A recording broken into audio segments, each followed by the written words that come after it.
Bentornati in collegamento con Ore 7 con quest'ultima parte e siamo entrati nel mese di maggio. Maggio ci viene in mente soprattutto l'inizio della stagione turistica. Guardate quello che è accaduto per esempio in una giornata diversa del 1° maggio, come titola il Piccolo. Ci troviamo a Grado tra code e affollamenti, pregusto un assaggio di normalità riempiendo ristoranti e spiaggia, una vera e propria boccata d'ossigeno per gli esercenti dell'isola nella giornata di sabato. Parcheggi tutti esauriti, a partire già da Fossalon si rivedono nelle aree di sosta anche i camperisti. Cerchiamo di capire se è così un po' avvenuto così in tutta la regione, in particolare nella cugina Lignano, insieme ad Enrico Guerin, vicepresidente di Federalberghi. Buongiorno. Buongiorno Davide, buongiorno a tutti i telespettatori di Telefriuli. Com'è andata questa fine settimana innanzitutto? Beh, abbiamo avuto 2 giorni che, complice anche il bel tempo, hanno visto la località finalmente tornare a vivere quella che è la dinamica degli anni passati, quindi abbiamo avuto un buon afflusso di gente nella giornata di sabato, con il centro ma anche la spiaggia colorata da numerose persone, bar e ristoranti che hanno potuto lavorare soprattutto chiaramente a pranzo e un buon numero di gente a passeggio. Anche ieri comunque c'è stato un buon afflusso nella località.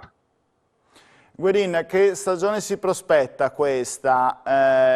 Immaginiamo anche, e sperate anche migliore rispetto a quella precedente. Prenotazioni ce ne sono da parte dei turisti, non solo italiani ma anche d'oltreconfine, nonostante le restrizioni e le disposizioni che esistono ancora, lo ricordiamo.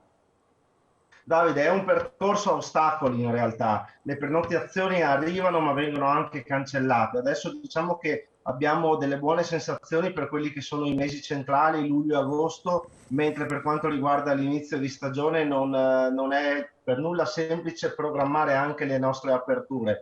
In questo momento, come sai, c'è ancora l'ordinanza che prevede fino al 15 di maggio, in questo momento, la quarantena all'ingresso per i cittadini UE di 5 giorni, e quindi questo sicuramente non facilita il nostro lavoro. Poi dobbiamo pensare anche chiaramente a quelle che sono le disposizioni dei nostri stati vicini, quelli dove provengono la maggior parte dei nostri turisti. Per esempio in Austria fino al 19 di maggio è in vigore un'ordinanza che prevede quarantena al rientro in Austria. Queste misure nel momento in cui scadranno chiaramente faciliteranno il flusso dei turisti in entrata e in uscita, chiaramente, perché dobbiamo pensare anche che devono tornare a casa dopo.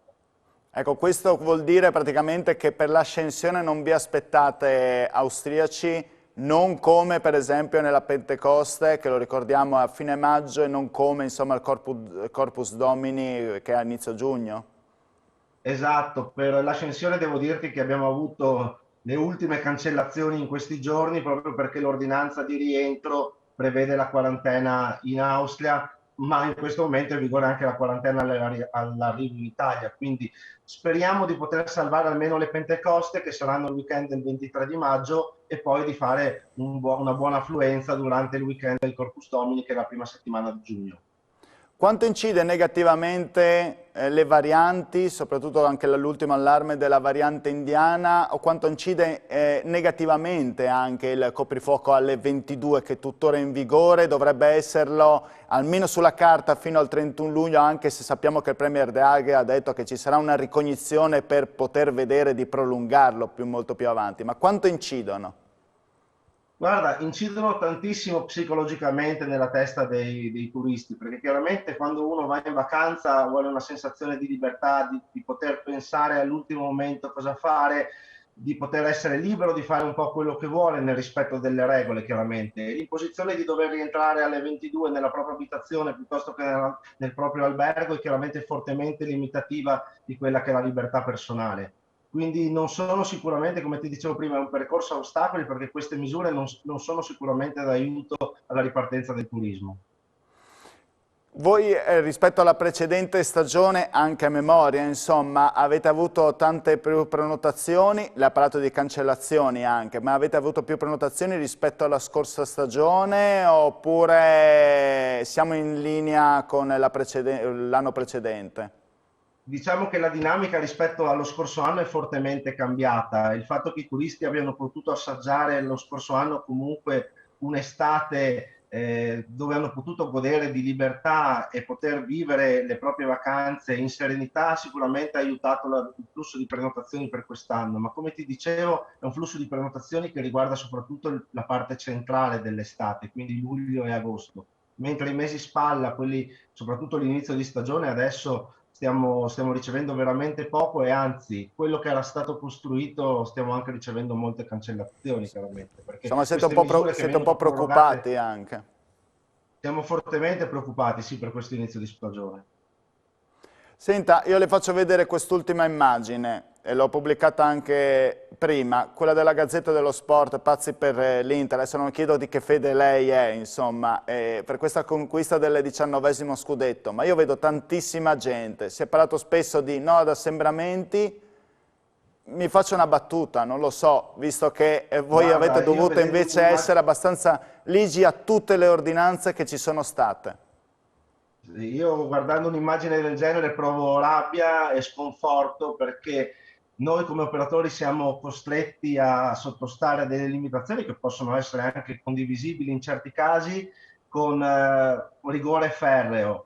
Penso agli amici ristoratori che non possono utilizzare l'interno dei loro ristoranti, soprattutto alla sera con temperature che certo non permettono ancora di mangiare all'aperto e poi vediamo una situazione del genere in piazza. Due pesi, due misure, non lo so cosa dire, la situazione chiaramente forse era anche preventivabile a Milano ieri, ma io penso che con un po' di buonsenso i nostri amici ristoratori debbano poter lavorare per mantenere in piedi le proprie aziende e così in questo momento non sta succedendo. Guerini, spesso si è parlato, veramente l'ultima domanda, si è parlato di isole Covid-free, ma anche di hotel Covid-free, eppure non è avvenuto nulla, si punta sulle fasce, adesso anche abbiamo letto oggi, il governatore Federica dai 55 ai 59 anni, si parla di fasce d'età, però non si parla di determinate categorie come possono essere, non so, i ristoratori, i baristi che sono sempre a contatto con la gente, ma vi viene in mente anche le cassiere dei supermercati o anche la vostra, quella degli operatori turistici e quindi alberghieri. Cosa ne pensa il fatto che voi non siete tra le prime categorie a essere vaccinati? Allora, io credo che sia molto importante lanciare un segnale, sappiamo quanto è importante il turismo in Italia e nella nostra regione.